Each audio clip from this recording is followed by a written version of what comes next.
Halo, assalamualaikum. Selamat pagi. Hari ini aku mencoba share. Jadi share ya. Jadi ada teman-teman yang tanya apa bedanya, atau gini, bukan apa bedanya sih, jelas beda. Maksudnya gini, Pak, bagus mana laras alur 12, alur 6,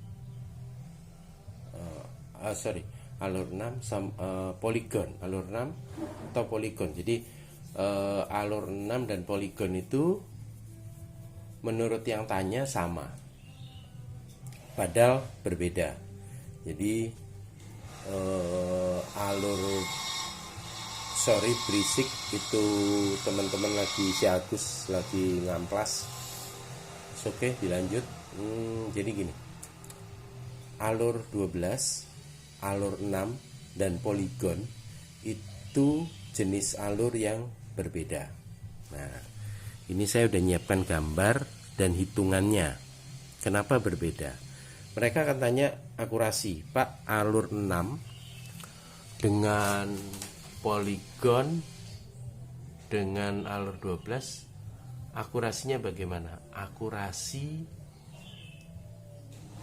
menurut saya ketika laras itu dibuat dengan baik, jadi twist rate-nya, rasio putarnya betul, diameternya betul, kedalaman alurnya betul, maka ketika dikombinasikan dengan speed segala macam, dia akan menghasilkan akurasi yang baik. Nah, yang kita coba bicarakan nanti, pertama saya akan mengacu ke laras LW. Kenapa? Laras LW itu terstandar. Laras LW itu TR-nya, twist rasionya 1:17. Dia nggak peduli yang standar atau kita sebut alur 12, ada sebagian orang yang nyebutnya klasik. Terus kemudian poligon, mereka nggak buat alur 6.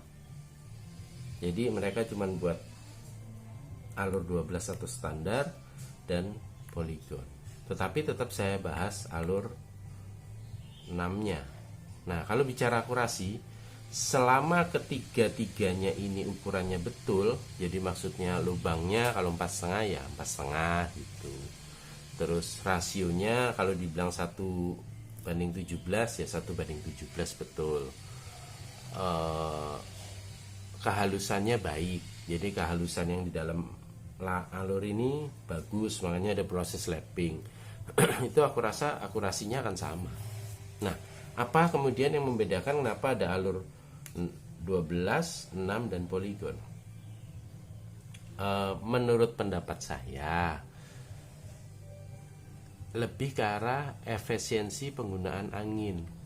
Jadi begini, kalau alur 12 ini kelihatan ya, moga-moga kelihatan, kalau enggak nanti videonya dibesarin aja. Jadi alur 12 luas permukaan ini sampai dia ini kan ke sana, terus larasnya yang sana ya. Ini luas permukaan ini saya deketin kali ya. Nah, gini. Luas permukaan ini kalau dijumlahkan sepanjang 60,5 cm itu dapat angka 11.050,9 mm persegi. Oke. Kalau alur ini yang alur 6 ini kita jumlahkan luas permukaan. Jadi luas permukaan itu semua ini kertas saya gulung begini. Nah, luas permukaan itu bisa di dalam bisa di luar. Nah, luas permukaan dalamnya ini nih. Luas permukaan dalamnya ini kalau yang alurnya 6 itu 9.879,04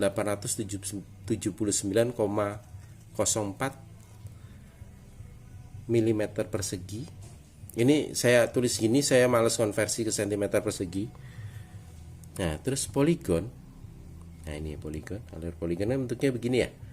Nah, itu luas permukaannya itu 8.351,05 meter persegi. Dari sini sebenarnya kita tahu. Dari sini kita sudah dapat bayangan bahwa hambatan yang dibentuk oleh alur 12, oleh alur 6, dan oleh poligon lebih kecil poligon. Hambatan yang dibentuk. Nah, karena apa? Semakin besar permukaan, semakin luas permukaan, hambatannya akan semakin besar. Bisa diterima ya. Jadi semakin, kalau semuanya ini permukaan segini, nah sebesar ini ya, sebesar ini permukaan, terus ada hambatan, tentu hambatannya akan lebih besar. Contoh konkret gini deh, kalau yang suka balapan motor, ada yang pakai ban cacing ya. Nah, ban cacing kan kecil tuh, itu ngeremnya susah tuh, setengah mati tuh. Karena apa? Luas permukaannya kan kecil. Jadi luas permukaan yang bergesekan dengan aspal kan kecil. Efeknya apa ya? Kemampuan dia untuk ketika ban itu berhenti, hambatannya kecil ya, lebih gampang jelocor terus gitu dibandingkan ban-ban yang standar gitu kan. Itu contoh paling mudah. Apalagi ya mungkin seperti itulah. Jadi permukaan luas permukaan yang lebih kecil, itu hambatannya akan lebih kecil. Oke. Jadi satu keuntungan poligon, luas permukaannya lebih kecil, paling kecil ya. Ini keuntungan pertama dari poligon. Nah, terus ketika proses peluru itu ditembakkan, peluru itu kan katakanlah, sebentar saya nih peluru nih ya, ini kok udah begini, sebentar nih. Nah ini peluru nih peluru ya, kelihatan nggak sih? Nah ini peluru ini kan ada roknya nih. Ketika ditiup angin dari belakang, roknya buka dong. Nah, kalau bentuk alur itu akan mempengaruhi kemampuan menyekat udara di belakang peluru. Oke. Sebelum masuk ke situ, saya coba jelaskan, kayak saya deketin gambarnya. Nah ini, kalau ini segini ya. Nah ini mereka nyebutnya groove and land. Nah, saya tulis saja. Nah ini groove, godnya ini groove. Nah terus ini ya, ya ini groove. Nah ini land. Sama ini juga gitu. Ini nyebutnya groove, ini land. Nah kelihatan ya, pakai yang ini aja yang gede nih. Mana yang ini? Nah ini yang masuk ke dalam laras maksudnya, atau arahnya keluar, itu disebut groove atau kalau orang Jawa bilang got ya, got. Nah kalau ini kita sebut galengan, land, galengan. Sama yang alur 12 juga begitu. Ini groove, ini land. Nah ini kan bentuknya kotak-kotak nih, bentuknya. Nah kembali yang tadi,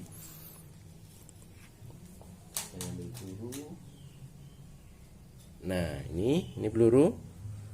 Ketika peluru ini pinggirannya ini ditiup angin, dia kan roknya ngembang. Nah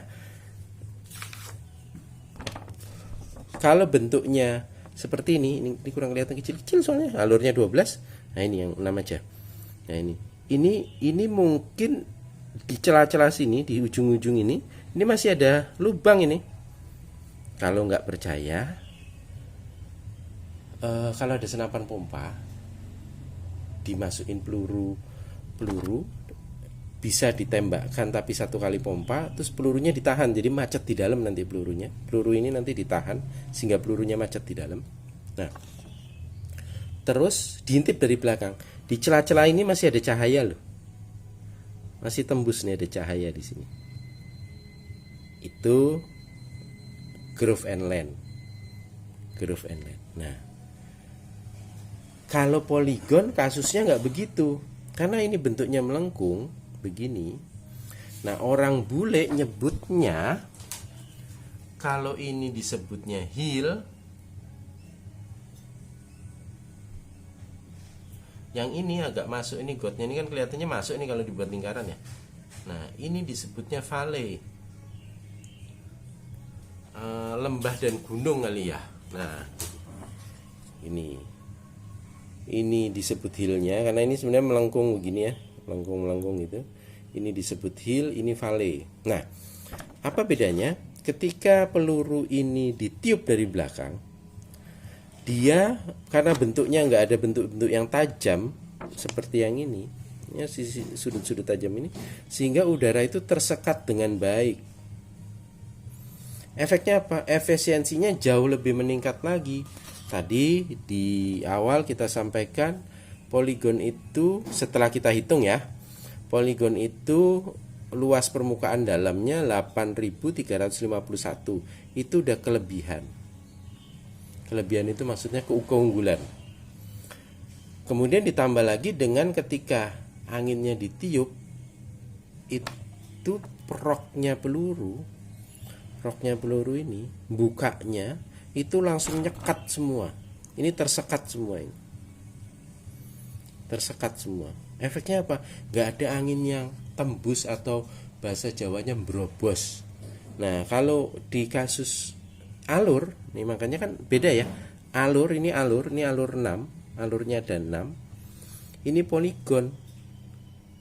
Valley-nya ada 6 juga.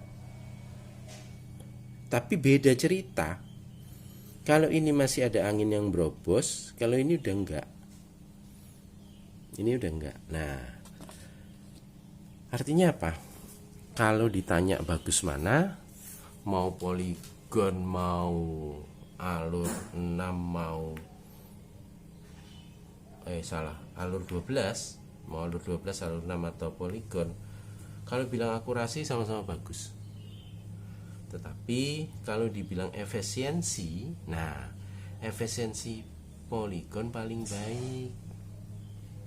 Makanya siapa tuh yang bikin smooth twist ya, smooth twist, FX. Nah karena poligon ini teknologi lama banget sih ini, udah tua lah, mungkin ratusan tahun ada kali, karena 1800-an kalau nggak salah sudah ada ya alur poligon, aku lupa, tapi oke okay lah. Nah kemudian efek berimprovisasi, dia bikinlah smooth twist. Karena apa? Pada hakikatnya alur yang paling vital itu di ujung laras. Disitulah yang menentukan si peluru ini akurat atau tidak. Nah, yang membentuk akurat atau tidak adalah gaya spiroginal ya. Yang ini sebenarnya barang muter dulu, muter pada asnya. Contoh gasing. Gasing itu kalau dia nggak muter, dia nggak bisa berdiri. Nah, kita perhatikan putaran gasing itu kan sesuai dengan bentuk gasingnya gitu loh. Kalau gasingnya agak gendut, pantat gitu lebar, muter pelan juga dia masih balance. Tapi kalau bentuk gasingnya panjang begini, harus muter kencang nih. Sama nanti kasusnya di peluru juga begitu. Nanti kan ada rumus Greenhill tuh yang menentukan pada kecepatan berapa peluru itu lintasannya paling stabil. Oke, tapi kita tidak membahas itu. Jadi ketika ada pertanyaan, bagus mana alur 12, alur 6 atau poligon, sama-sama bagus, sama-sama akurat, selama tadi syaratnya ngerjainnya bener, diameternya bener, TR-nya bener gitu ya. Nah, makanya saya tidak saat ini belum mereferensikan laras lokal. Karena apa?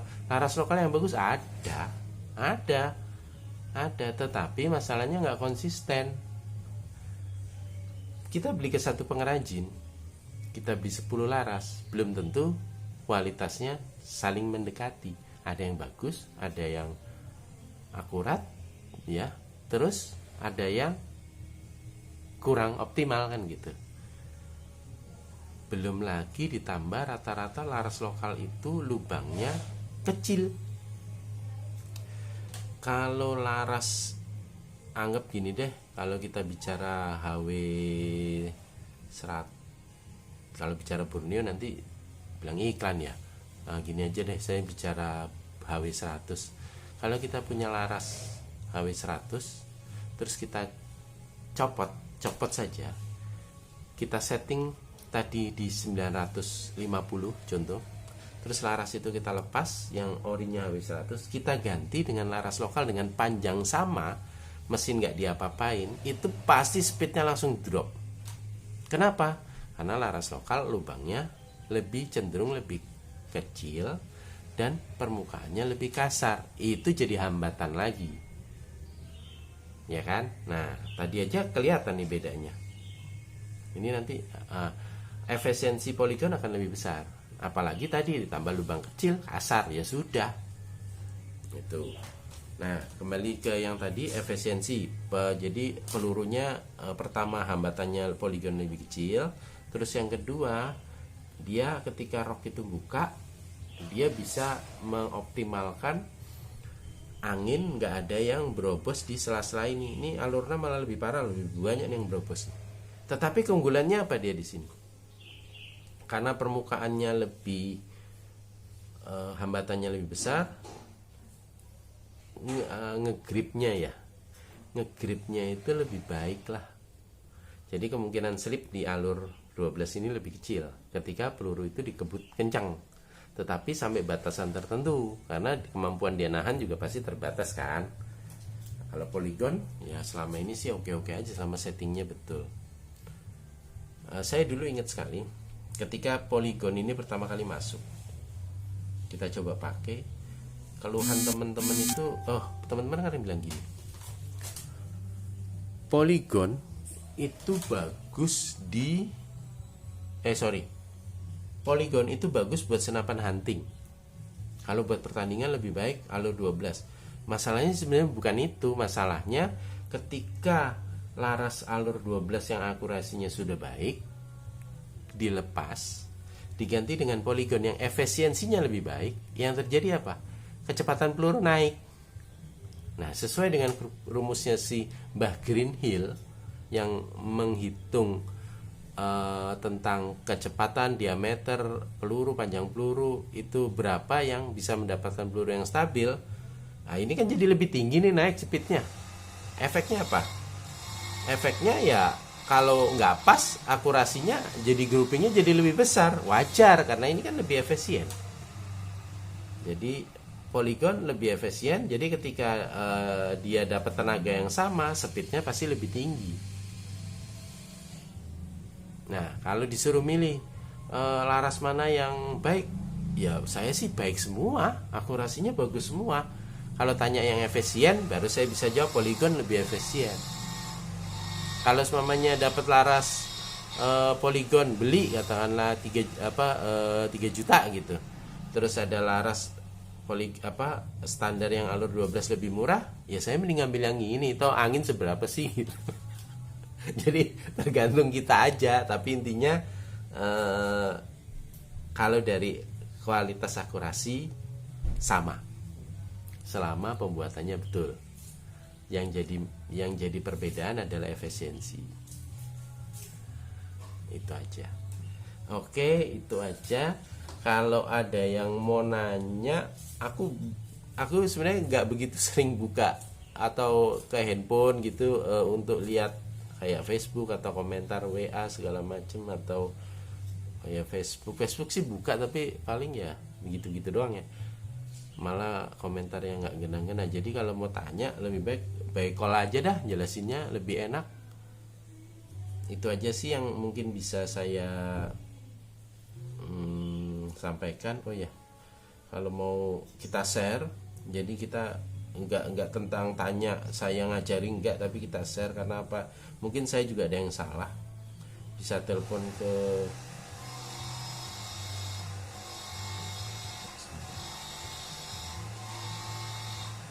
ini 9 ya, aslinya menulis 9 nih. Nah, ini kita share aja karena ada hal yang saya nggak tahu, hal yang saya harus banyak pelajari juga. Jadi ini nomor saya, kita bisa share tentang senapan angin atau apapun. Oke, itu aja dari saya. Jadi kalau ada yang tanya alur 12 atau poligon atau alur 6 bagus mana, semuanya bagus selama syarat-syarat untuk tetap bagus terpenuhi. Itu yang pertama. Yang kedua, kalau ditanya efisiensi, jelas efisiensinya lebih baik poligon. Oke, itu aja yang mau saya sampaikan, itu aja yang mau saya share. Kalau ada salah tolong dikoreksi. Waalaikumsalam warahmatullahi wabarakatuh. Tetap di rumah yang penting.